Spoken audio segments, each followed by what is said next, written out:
विपक्ष को यह संदेश दिया कि वो दौर बीत चुका जब विरासत से तय होते थे कि सिंहासन किसका है। वो दौर बीत चुका जब विरासत से तय होते थे सिंहासन किसका है। अब जनता तय करेगी कि साम्राज्य किसका होगा। विपक्ष से कहना चाहूंगी कि लाजमी है तुम्हारा मेरे किरदार पर उंगलियां उठाना, लाजमी है तुम्हारा मेरे किरदार पर उंगलियां उठाना। तुम वो जो चाह कर भी मेरे मयार तक नहीं आ सके, आप योगी जी पर उंगलियां उठा सकते हैं। आपको पीडीए इसलिए याद आ रहा है कि आपकी सरकार में यानी पिछले 70 वर्षों में जितना शोषण दलितों का, जितना पिछड़ों का हुआ है, शायद ही किसी का हुआ। श्रीमती अलका सिंह जी, कि आपने मुझे बोलने के लिए मौका दिया। विपक्ष जो लगातार मेरी सरकार पर हमलावर रहा है, मुझे लगता है कि विपक्ष को उन चीज़ों का आकलन करना चाहिए कि सरकार का बजट क्या कहता है और सरकार की नीतियां क्या कहती हैं। हाल ही में मान्यवर कुछ प्रदेशों में चुनाव हुए और सरकार की नीतियां, उसका बजट चाहे केंद्र सरकार हो या प्रदेश की सरकार हो, वो क्या कहता है, जनता क्या सोचती है, जनादेश ने जवाब दिया है। हरियाणा का जो चुनाव था, ये महज चुनाव नहीं था, ये हार जीत का मुद्दा नहीं था। हरियाणा के चुनाव ने यह साबित किया कि जिस अन्नदाता किसान के नाम पे इस देश को अराजकता में झोंकने की कोशिश की गई, हरियाणा को जाट बनाम गैर जाट की राजनीति में बांटने की कोशिश की गई, जातिवाद की राजनीति में बांटने की कोशिश की गई, उस हरियाणा ने सरकार की नीतियों पर मोहर लगाते हुए यह संदेश दिया कि हम सरकार की नीतियों से सहमत हैं। अन्नदाता किसान ने एक सुर में सहमति दी। हरियाणा एक प्रयोगशाला थी, बहुत बड़ी प्रयोगशाला थी अन्नदाता के नाम पर। इसके बाद चुनाव आता है दिल्ली का। दिल्ली जिसे मिनी इंडिया आप कह सकते हैं, पूरब से पश्चिम और उत्तर से दक्षिण का व्यक्ति निवास करता है, और उस दिल्ली के व्यक्ति ने, प्रत्येक राज्य के निवास करने वाले व्यक्ति ने एक सुर में सरकार की नीतियों को सराहते हुए जवाब दिया कि हम सरकार की नीतियों से सहमत हैं और ये वो सरकार है कि यदि हमें समस्या हुई तो घुटने के बल बैठकर सरकार हमें सुनेगी।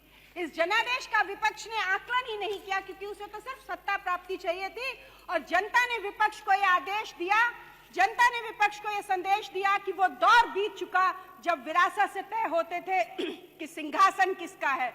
वो दौर बीत चुका जब विरासत से तय होते थे सिंहासन किसका है। अब जनता तय करेगी कि साम्राज्य किसका होगा। सबसे बड़ा कष्ट विपक्ष का ये था। माननीय अधिष्ठाता महोदय, एसी कमरों में बैठे विपक्ष के तमाम नेताओं ने 2024 के चुनाव में एक भ्रम फैलाया जनता के बीच में कि भारतीय जनता पार्टी संविधान को समाप्त कर देगी। लेकिन हमारी सरकार, कहते हैं ना कि जो भ्रष्टाचारी होते हैं, जो लुटेरे और दलाल होते हैं, उनका काम होता है किसी सच्चे व्यक्ति के खिलाफ अफवाहें फैलाना। वही सरकार के खिलाफ किया गया। लेकिन सरकार, चाहे माननीय प्रधानमंत्री रहे हो या मुख्यमंत्री रहे हो, सर झुकाकर जनहितकारी नीतियों की बात करते रहे, क्योंकि वक्त नहीं था उस प्रोपेगेंडे का जवाब दे पाने का। संभवतः लोकसभा चुनाव में इन्होंने खूब चलाई अफवाह, लेकिन जनता जनार्दन ने उत्तर प्रदेश विधानसभा के चुनाव में सूद समेत इनको जवाब दिया है और ये बताया है, और जनता ने जो जवाब दिया, बता दिया कि तुम्हारी अफवाहें सिर्फ अफवाहें हैं। इन छद्म युद्धों से सरकार को आप गिरा नहीं सकते हैं। और विपक्ष से कहना चाहूंगी कि लाजमी है तुम्हारा मेरे किरदार पर उंगलियां उठाना, लाजमी है तुम्हारा मेरे किरदार पर उंगलियां उठाना। तुम वो जो चाह कर भी मेरे मयार तक नहीं आ सके, आप योगी जी पर उंगलियां उठा सकते हैं, लेकिन 20 वर्ष अपने शासन को देखिए। माननीय सभापति महोदय, इनको पीडीए की याद आती है, क्योंकि आपको पीडीए इसलिए याद आ रहा है कि आपकी सरकार में यानी पिछले 70 वर्षों में जितना शोषण दलितों का, जितना पिछड़ों का हुआ है, शायद ही किसी का हुआ। और आज भी मैं भारतीय जनता पार्टी की सरकार से आती हूँ और एक ऐसे समाज से आती हूँ जिसे 70 वर्ष आपके लोगों ने प्रतिनिधित्व नहीं दिया, भारतीय जनता पार्टी ने दिया है। मैं उस अर्कवंशी समाज से आती हूँ, इसलिए दर्द समझती हूँ लोगों का कि कितना अपमान सहा है लोगों ने, कितना कष्ट चाहा है। और अगर उस अपमान को देखना है तो आइए, मेरी विधानसभा में ग्राम पंचायत, और पूरे विपक्ष को आमंत्रित करना चाहती हूँ, ग्राम पंचायत कुकरा, चाहे गौरवशाली चमार समाज से आने वाली एक प्रधान को खत्म करने का काम आपके भूमाफिया ने किया है, जिस पर 50 लाख का तहसील से इशू हुआ था। 2012 में सरकार आपकी थी, 2012 में उस पर 50,000 का कर्ज था। उसने उस चमार समाज की गौरवशाली उस महिला को खत्म करने की कोशिश की है। ये किया है आपके लोगों ने। माननीय सभापति महोदय, इसी के साथ मैं बताना चाहती हूँ कि 2022 के बाद से माननीय मुख्यमंत्री ने विधानसभा संडीला को मेरे प्रस्तावों पर करोड़ों रुपए की सौगात दी है। और ये सरकार क्या सरीखी कंपनी, जिसका ऑटोमेटिक जो पूरा सिस्टम है और एशिया की पहली कंपनी है जो संडीला में लगाई गई है। आप तथाकथित विपक्ष के जनप्रतिनिधि उसी संडीला के इंडस्ट्रियल एरिया में वसूली क्या करते थे इनकी सरकार में, लेकिन आज बर्जर सरीखी कंपनी वहां पर खुली है।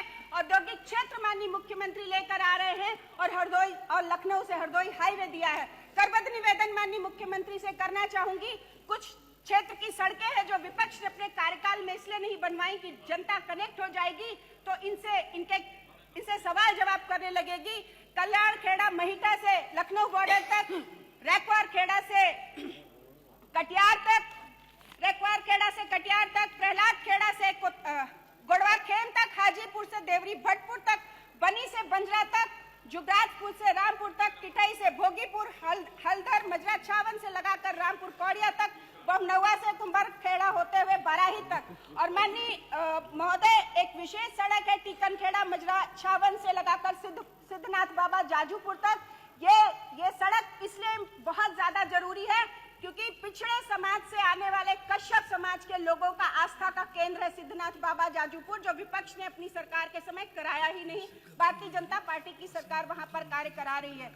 माननीय अधिष्ठाता महोदय, पिछड़ों की बात करते हैं, इसी तरह से संडीला नगर में विपक्ष के ही एक चेयरमैन है जिन्होंने हिंदुओं की इतनी दुर्गति कर रखी है, विशेष रूप से दलित समाज के लोगों की, पिछड़े समाज के लोगों की हद तो तब गई कि मुस्लिम समाज के लोगों का कब्रिस्तान भी, उसकी जो जमीन है करोड़ों रुपए की, उसे भी दबाने की कोशिश की गई। और भारतीय जनता पार्टी की सरकार, उसकी नीतियां अर्थात उसकी विधायक खड़ी हुई है, तब उन मुस्लिमों के कब्रिस्तान की जमीन बचाई गई है। आपसे करबद्ध निवेदन करना चाहती हूं कि संडीला नगर में एक अंडर बाईपास की अत्यंत आवश्यकता है ताकि संडीला नगर और मंडल मलेरा से आने वाले लोगों का जीवन आसान हो सके।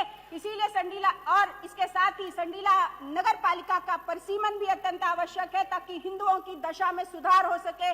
और पीडीए की बात करने वाले लोग, अभी कोटेदारों का मैं बड़ा मुद्दा सुन रही थी, इनको बताना चाहती हूँ कि ये वो लोग हैं, विपक्ष वो है जिसने 5,000 रुपए फिक्स था कोटेदारों से, वो लिया जाता था, उसके बाद कैंसिलेशन कराए जाते थे, अटैचमेंट होते थे और फिर कराया जाता था और 5 लाख रुपए का ये बिजनेस चलता था। और इसमें इन्हीं पिछड़ों, इन्हीं दलितों के मुंह का निवाला अधिष्ठाता महोदय मारा जाता था, जो कि अब अब भारतीय जनता पार्टी की सरकार आने के बाद खत्म हुआ है। इसलिए कष्ट हो रहे। आपने मुझे अपनी बात रखने का मौका दिया, इसके लिए बहुत बहुत धन्यवाद। सादर प्रणाम।